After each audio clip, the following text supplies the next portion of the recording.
Bismillahirrahmanirrahim. Elhamdülillahi Rabbil alemin. Və salatu və selamu alə əşrafil ənbiya vəl mürsəlin. Nəbiyyina Muhammedin və alə alihi və ashabihi əcma'in. Rabbi şahli sadri və yəssir li əmri və hlul uqdatan min lisani yefqahu qavli. Allahumma allimna ma yanfa'una və anfa'na bima 'allamtana və zidna ilma ba'd. Əziz qardaşlar, Şeyx İbn Hüseymin rahimehullahın oruc, təravih və zəkat barədə olan kitabçasının fəsillər kitabçasının tədrisinə davam edirik və şeyxin gətirdiyi növbəti fəsil orucu pozan amillər barədədir. Orucu nə pozur? Və şeyx buyurur ki, orucu pozan amillər 7 qismə bölünür. 7 şeydir. Yəni şeyx onu 7 qism olaraq təsnif edib. Və ilk olaraq buyurur ki, birincisi yəni insanın ailəsi ilə yaxınlıq etməsidir. Və bu kim oruclu ikən bunu edərsə, Ramazanın günorta vaxtında onun orucu pozular. Yəni, oruçlu ikən bunu edərsə, oruc pozulur. Əgər bu Ramazan orucunda edərsə, vacib olan oruçda bunu edərsə, o insan üzərinə həm qəza gərəkir, həm də kəffarə gərəkir. Həm qəza, həm kəffarə. Amma vacib olmayan orucunu, məsələn, nafilə orucunu yaxınlıqla pozarsa və yaxud Ramazan orucunu səfərdə olaraq, səfərdədir məsələn, amma tutubdur, ona vacib deyil Ramazan orucunu tutmaq səfərdə. Lakin yaxınlıqla pozarsa, o zaman təkcə qəza gərəkir, o kəffarə gərəkmir. Vacib olduğu halda pozarsa, o zaman, yaxınlıqla pozanda, o zaman kəffarə gərəkir. Və kəffarə də biz hökmlərin əsası kitabını keçəndə xatırlayırsınız, zikr etdik və onu eyb etməz təkrar edək. Necə ki, sahabə bu əməli edir, gəlir Rasulullah sallallahu aleyhi və səlləm deyir, ya Rasulullah, mən həlak oldum. Peyğəmbər sallallahu aleyhi və səlləm deyir ki, səni nələ həlak etdi? Deyir ki, orucumu yaxınlıqla pozdum. Peyğəmbər sallallahu aleyhi və səlləm ona demədi ki, sən həlak olmadın demədi. Deməli, onun həlak olduğum sözünə susması, iqrar etməsi deməli, həlak edici bir əməldir bu əməl. Sadəcə Rasulullah s.a.v. ona dedi ki, azad etməyə bir qul tapa bilərsənmi? Deyir ki, xeyr ya Rasulullah. Deyir, o zaman 60 gün ardıcıl oruç tuta bilərsənmi? Deyir, xeyr ya Rasulullah. Zaten mənə oruç tutmaq, yəni oruc səbiri yox idi. Yəni, bu günə saldı. Deyir, o zaman 60 kasıbı yedildirə bilərsənmi? Deyir, xeyr, imkanım yoxdur. Bu hədisdən alimlər çıxardılar ki, deməli, onun kəffarəsi bir qul azad etməkdir. Azad etməyə qul tapmadığın halda 60 gün ardıcıl oruç tutursan. Ardıcıl, məsələn, 59 gün tutdun, bir gün ara verdinsə, təzdən birdən başlaman lazımdır. 60 günü bu şəkildə tamamlaman lazımdır, ara vermədən. Ona görə yəni, insan bu məsələdə diqqətli olmalıdır. Üstəlik də bir gündə əlavə qəzadır. Bir qəza o, həmin gün batil olub, o günü sən tutmalısan. Necə ki, yeməklə, içməklə insan orucunu pozarsa və digər orucu pozan amillərlə orucu pozularsa, o bir gün qəza ediləsi deyilmi? Və yaxud tutmazsa, o bir gün qəza, o qəza onun yerinədir. Bu kəffarə 60 gün isə nədir? Onun cəzasıdır, qəzası deyil. Ona kəffarə onun cəzasıdır. Və ona görə də yəni dedik ki, bu kimi hansı oruca aiddir? Yəni ki, o insanın ki, üzərinə Ramazan orucu vacibdir, Ramazan orucunu tutub, Ramazan orucunu, vacib orucunu bu əməllə pozarsa. Lakin insan, dedik ki, xəstəlik, məsələn, xəstədir, tutmur. Buna biz deyənmərik ki, zaten xəstəlik səbəbindən tutmur və yaxınlıq edə bilməzsən, deyə bilməzsən. Çünki zaten bu üzrü var tutmamağa. Yaxud səfərdədir, bunu nədir? Tutmaya da bilər. Bunlara kəffarə gərəkmir, onlar yalnız qəza edir. İkinci, yəni insanlar hər hansı özünün ixtiyarı səbəbi ilə, öz günahı səbəbi ilə spermanın çıxmasıdır. İstər məsələn nəyəsə baxmaqdan, istər ailəsindən məsələn adi öpərsə, ya qucaqlayarsa, bu səbəblə yaxınlıq etməsə belə spermanın çıxması orucu batil edir. Burada düzdür, kəffarə yoxdur, tövbə gərəkir və bir günü də qəza etməsi lazımdır. Üçüncüsü, yemək və içmək. Yemək içməkdən məqsəd nədir? İnsanın qarnına istər ağız boşluğundan, istər burun boşluğundan nəyisə daxil olmasıdır. Qidanın daxil olmasıdır. İstənilən növ içəcək və istənilən növ yemək olsun. Və Eyni hökmə nə daxildir? Tüstünü udmaq, qəsdən tüstü udmaq. Məsələn, adi buxur yandırmaq, məsələn. Buxurun tüstüsünü udmaq, bu da orucu pozur. Lakin, məsələn, insanın bir şey iyləməsi, ətir iyləməsi, məsələn, bu oruca təsiri yoxdur. Çünki onunla belə insanın qarnına heç bir şey getmir. Dördüncü orucu pozan amil, yemək, içmək hökmündə olan hər bir şey. Məsələn, qidalandırıcı iynələr. Çünki o insanı yeməyə ehtiyatsız, yəni vitamin iynələr və yaxud sistem asılması və yaxud insana qan vurulması, dializ. Bunlar hamısı nədir? İnsana nədir? Qidalandırıcı hökmündə olduğuna görə bunlar orucu pozan səbəblərdir. Amma qidalandırıcı deyilsə, o iynələr orucu pozmur. Məsələn, ağrı kəsici iynələr olsun və yaxud məsələn xəstələr, məsələn insulin iynəsinin istifadə edən insanlar, bu orucu pozmur.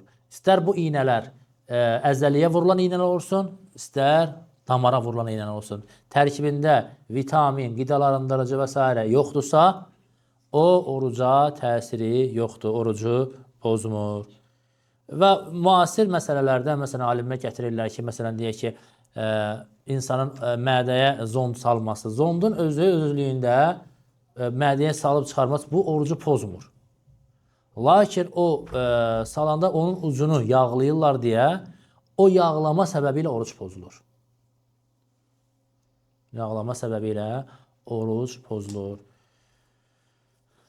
Və sonra orucu pozan amillərdən şeyx gətirir ki, 5-incisi bədəndən çox miqdarda qanın çıxması. İstər hacamat yolu hicama etməklə, istər də insanın məsələn birinə qan verməsi. Qan verəndə məsələn böyük miqdarda qan verən 300-400 qram deyək ki, qan verirsən. Bu da orucu pozan amillərdəndir.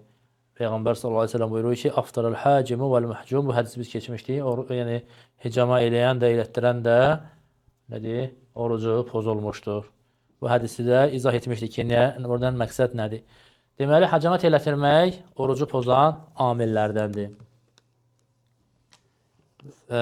Eyni zamanda da hacamatın hökmündə olan çox miqdarda qanın itirilməsi, o da orucu pozan amillərdəndir. Lakin insanın analiz üçün qan verməsi, bu oruca onun təsiri yox. Çünki bilirsiniz, orada yəni bəlkə də 50 qram, bəlkə də 30 qram, bəlkə də daha az miqdarda qan götürürlər analiz üçün. Yəni az bir şey götürülür və bu da insana heç bir təsir etmədiyinə görə, yəni analiz üçün qan vermək orucu pozmur, heç bir problem yoxdur. 6-cı orucu pozan amillərdən 6-cısı qəsdən qusmaqdır. Rasulullah sallallahu aleyhi ve sellem hədisdə buyurur ki, kimə qusmaq güc gələrsə, onun orucuna problem yoxdur. Lakin kim qəsdən özünü qusturarsa, o orucunu qəza etsin. Yəni insanın mədəsindən özünü qəsdən qusturaraq yeməyini, içməyini çıxartması bu orucu pozan amillərdəndir. Çünki bunda da yenə bədəni zəiflidir. O şey ki, baxın, qida və qida hökmündə olan bir şeyin bədənə daxil olması, yəni bədəni gücləndirəcək bir şeyin bədənə daxil olması, bədənə güc verən bir şeyin bədəndən çıxması. Hər ikisi orucu pozan amildir.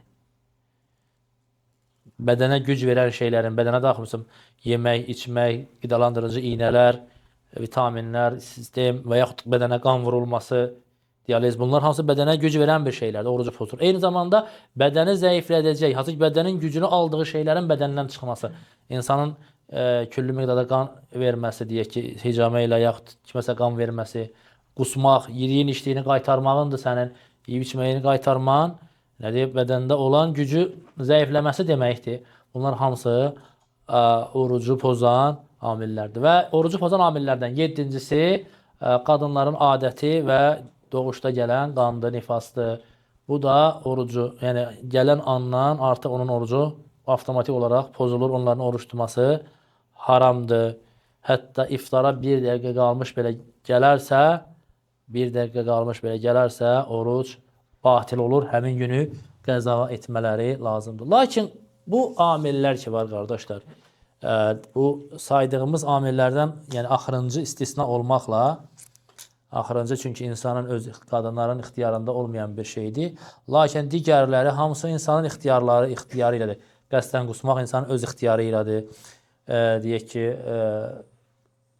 hicamət elətdirmək, qan vermə, bunların insanın öz ixtiyarına, yemək içməyin hökmündə olan şeylər, saydıqlarımızın hamısı, 6-sı daha doğrusu, 6-sı hamısı üçün alimlər bu 6 orucu pozan amil üçün 3 dənə şərt qoyublar. Bu amillər deyir, bu 3 şərt olmadıqca orucu pozmur. Bu amillər, bu 3 şərt olmadıqca orucu pozmur. Birinci amil odur ki, deyir ki, ən yəkuna alimən bil hukmi və alimən bil vaqt. Hökmü bilməsi lazımdır və vaxtı bilməsi lazımdır. Yəni, cahillik nədir? Üzürdür. Cahillik hər məsələdə, olduğu kimi olmasa məsələdə də cahillik üzürdür. Nə deməkdir? İnsanın hökmü bilməsi. Məsələn, insan hökm olaraq bilir ki, kimdənsə eşidib ki, biz bir məsələni danışmışıq. Hicamanın hökmü yadınızdadırsa, hökmlərin əsası kitabında danışdıq ki, hicamanın hökmü ixtilaflıdır. Adam da eşidib ki, hicama elətdirmək, orucu pozmaq və gedib hicama etdirir. Və sonradan gəlir bizdən soruşanda deyir ki, hicam etmək orucu pozur bu dəlillərə görə. Deyir, mən burayı eşitmişdim, gedib etdik. Mən indi həmin günü qəza edimmi? Deyirik, nə? Etmə. Qəza etmirsən. Sən orucun hökmü bilmədən etmən orucuna təsiri yoxdur. Bu, hökmü bilmək məsələsi. Hökmü mütləq bilməsi lazımdır. Birinci şərt. Və alimən bil vaxt. Vaxtın da bilməsi şərtdir. Vaxtı da bilməsi lazımdır. Məsələn, sahabə, o ki, məşhur hədis ki var, Adi ibn Hatim radiyallahu anh, ayə nazil olanda, hətta yetəbəyyən ləkumul xaytul əbiyadu minəl xaytul əsvədi minəl fəcr. Fəcrin ağ ipliyi, qara ipliyindən seçilənə qədər yeyin, için ayəsi.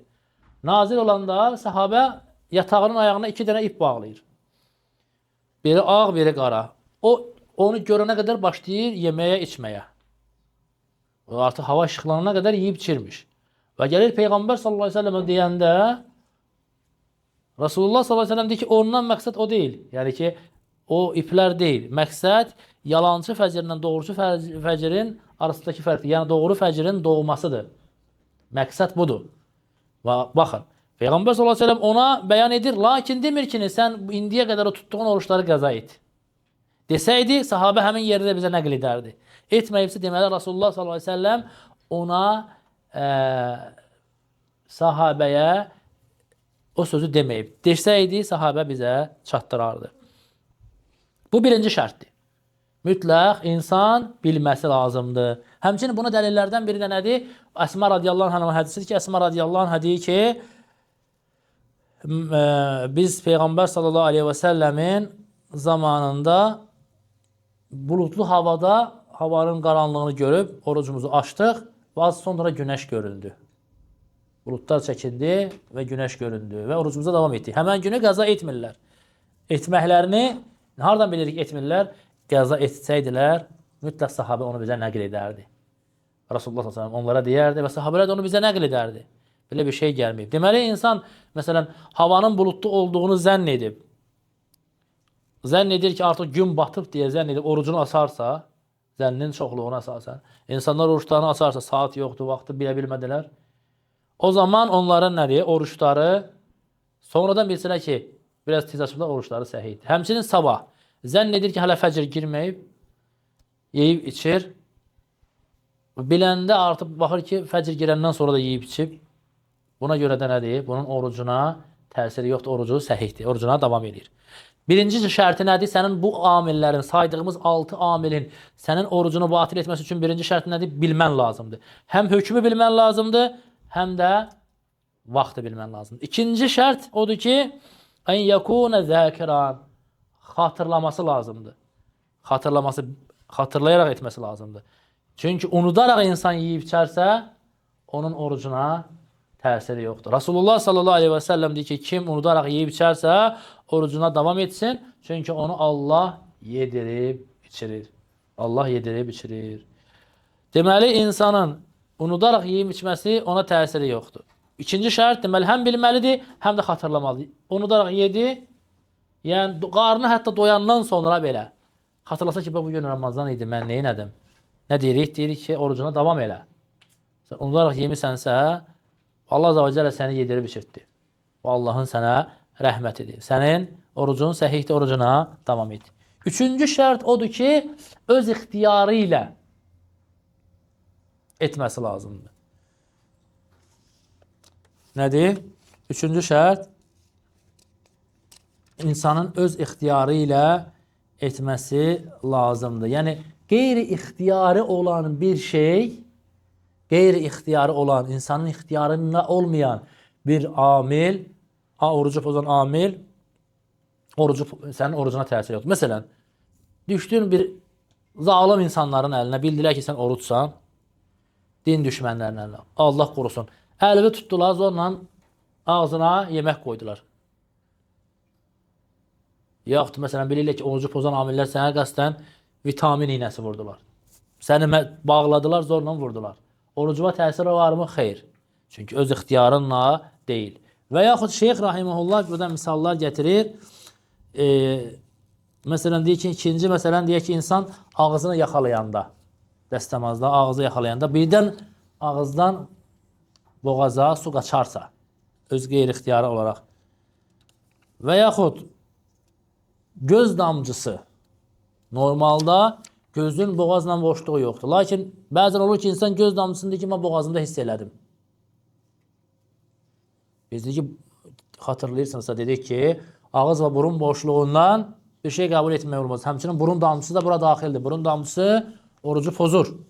Lakin göz damcısı, qulaq damcısı pozmur. Lakin insan birdən göz damcısını, birdən boğazında hiss etsə, orucuna təsiri varmı? Xeyr. Çünki bu özünün ixtiyarı ilə olan bir şey deyil. Və yaxud insanın gecə yuxuda qüsuru pozularsa,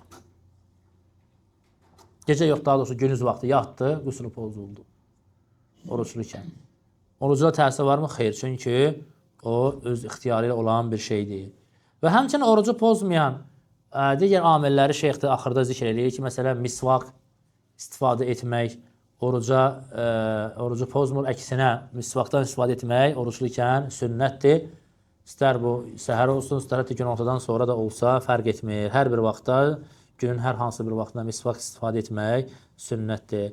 Həmçinin orucluya icazəlidir ki, hava isti olduqda sərinlənə bilər. Necə ki, Peyğəmbər sallallahu aleyhi və səlləmdən varid olub ki, o oruclu ikən havanın istisindən başına su tökərdi, sərinləyərdi. Yəni, susuzluğunu yedirmək üçün. Məsələn, susuzluğunu yedirmək üçün ağzını su ilə, heç dəstəmaz almadan, ağzını su ilə yaxalaman, sərin su ilə yaxalaman icazəlidir. Sərinlənmək üçün çinmən icazəlidir. Və bunların hamısı heç biri nədir? Sənin orucuna təsiri yoxdur. Və bu da Allah Azze və Cəllənin bizə asanlıq istəməsindən xəbər verir. Necə ki, Allah Teala ayədə buyurur ki, yuridullah bikumul yusra və la yuridu bikumul usr. Allah sizin üçün asanlıq istəyir, Allah sizin üçün çətinlik istəməz. Yəni, bu oruçda olan asanlıqlardandır ki, dinimiz nə qədər asanlaşdırıbdır. Həmçinin ürək xəstələrinin dil altına qoyulan həblər ki var, çünki o boğaza getmir, dilin altından birbaşa ürəyə sorulur. Bu da orucu, alimlər, müasir alimlər deyir ki, bu da orucu pozmayan, orucu pozmur və oruca onun da təsiri yoxdur. Allah Azze və Cəllə istəyirəm ki, bizi eşidib faydalanlardan eləsin, eşidib yaxsına tabi olanlardan eləsin. Subhanəkallahumma və həmdə şədən də eləyən, əstəğfirukə və etûbü ileyk.